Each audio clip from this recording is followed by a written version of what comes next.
Привет из Сингапура. С вами передача «Голубь мира», где обсуждаем крутые навыки. Спрашиваем на английском, отвечаем на русском. Подтягивайте язык или смотрите перевод в тайм-кодах. Let's talk about telemarketing and let's start with the definition.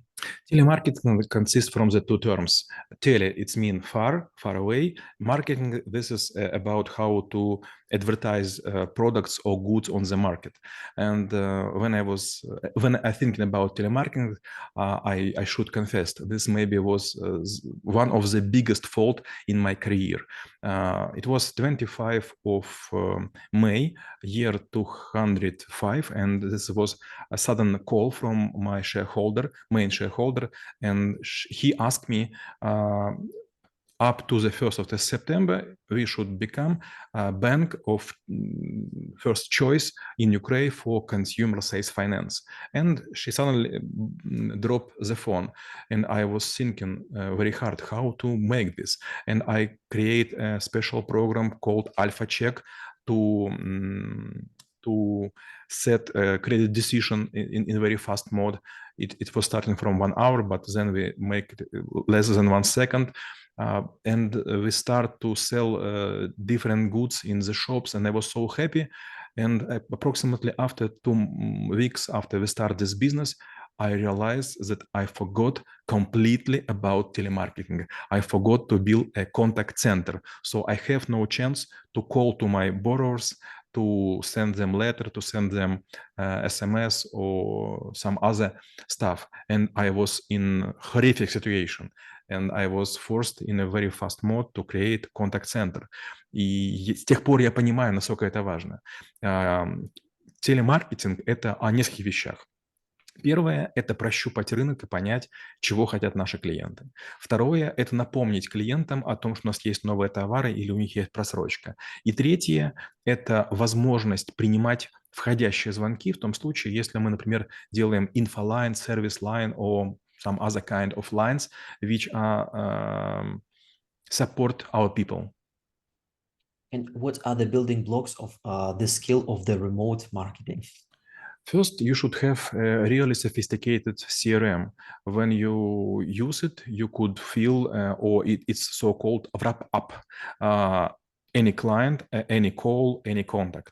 Second, you should use a predictive dialing system, PDS. And this system, for example, take, 100,000 numbers and trying to make call of them. And your operators just sitting with soft phones and they wait from PDS.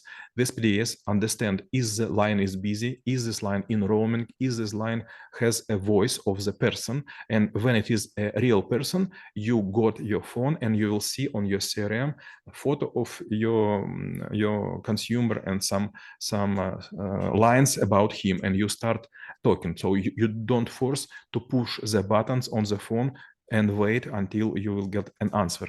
And last one, you should have some analytical tools to create campaigns.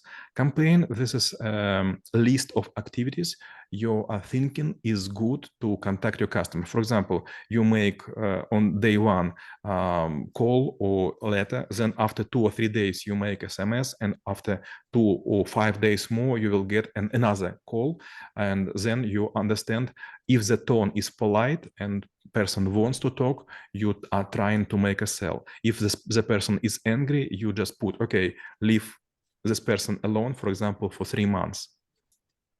Somehow it reminds me of the customer journey when it comes to the product development. So you also put the customer into the different routes, and some of the routes could be rounded or some of them could be not really successful. So you try to avoid them. But in terms of the scale of the business, whether telemarketing is applicable only to something which is big and bulky, or it's also could be applied to the small mid or small size of the companies. It depends from kind of your business. If you sell consumer sales, fast consumer sales good, you forced to have infoline, because people will ask a lot about what is inside your, for example, chocolate bar. Is there any arachis or some other stuff which could bring an allergy? And it is very important, because people will appeal to for some kind of commissions of the state, for example, nutrition department and so on. When you developing software or website, you also forced to use several people to answer the calls. the more people you have, the more operators you need. And there is no difference if you are serving to a huge company, which, for example, use your products like 3,000 people, or you have retail persons and they are not connected each to other. So the more users you have, the more people on in-flight you need. Also, there could be another way that telemarketing could be used. For example, onboarding call or welcome call or service call or even offboarding call. Okay, Maxim, Golub, thank you for staying for us for 3 years. We will suspend your account and your discount, for example, would be valid for 5 years till now. And when we're trying to actually ace our way into the telemarketing, what kind of grades, what kind of levels we might be coming through in order to achieve the top notch? First level, when you use just voice. So you're answering the call, you have inbound or outbound, or you have a mix of this. Second level, you use, we already told, PDS, CRM, and also IVR. IVR, this is a voice tree, and person instead of voice get some robotic подсказки, robotic hints, и запрашиваются, допустим, нажмите 1 для того-то, нажмите 2 для того-то, то есть, получается, есть развилка в разговоре. И уже, конечно же, третий уровень – это когда мы начинаем очень тщательно отслеживать настроение людей. Очень часто мы используем такую систему, при которой в ходе звонка мы должны нажать 3 кнопочки. Допустим, есть кнопочка «грустный человечек», «нейтральный» и «веселый». И оператор, начиная разговор, нажимает кнопочку, какая есть. И если, допустим, ему кажется, ну, или система определит, что человек был грустный, стал нейтральный, или был там грустный, стал веселый, значит, мы понимаем, что мы, в общем-то, пока клиент не надоели. Но бывает ужасно, если человек веселый, отвечает типа «Алло!», допустим, он ждал какого-то другого звонка, и позвонили мы. И такой «Да нет, ну вас нафиг!». Получается, сначала возникает улыбочка, в конце возникает грустная улыбочка. Мы понимаем, что человек на нас сердится, и тогда мы начинаем учитывать even emotions. And in terms of the mistakes that we actually can make when it comes to telemarketing, obviously given that we do work with people and it's might be quite easy to frustrate them, especially given that there might be some sort of cold calls. What are the common mistakes that we can foresee? There is a story I really love to tell people that marketologists, they spoil everything they touch. First, they spoil emails. Then they spoil SMS. Third, they spoil even voice on the phone.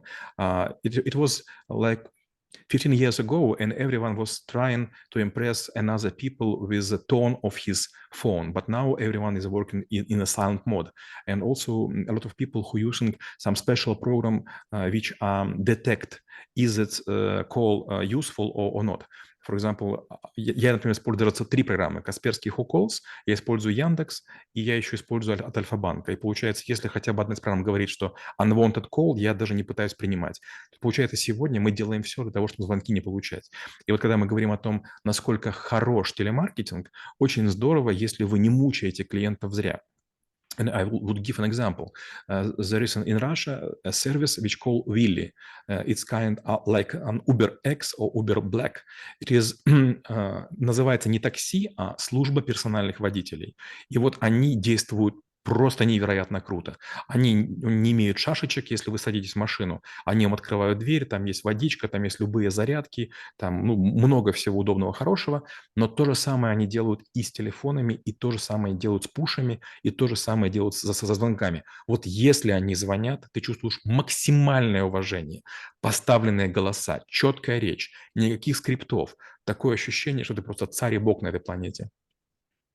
So it sounds like it's really quite amazing user experience, which could really give you goosebumps and excitement when you actually interact with the service. So my next question, and I cannot mention it, I should be talking about this, like what is the future of telemarketing? And again, like giving the development of the technology, some of it probably might be like a hype technology, but what are the trends and the possible directions? It is rare rare questions, I couldn't give a right answer.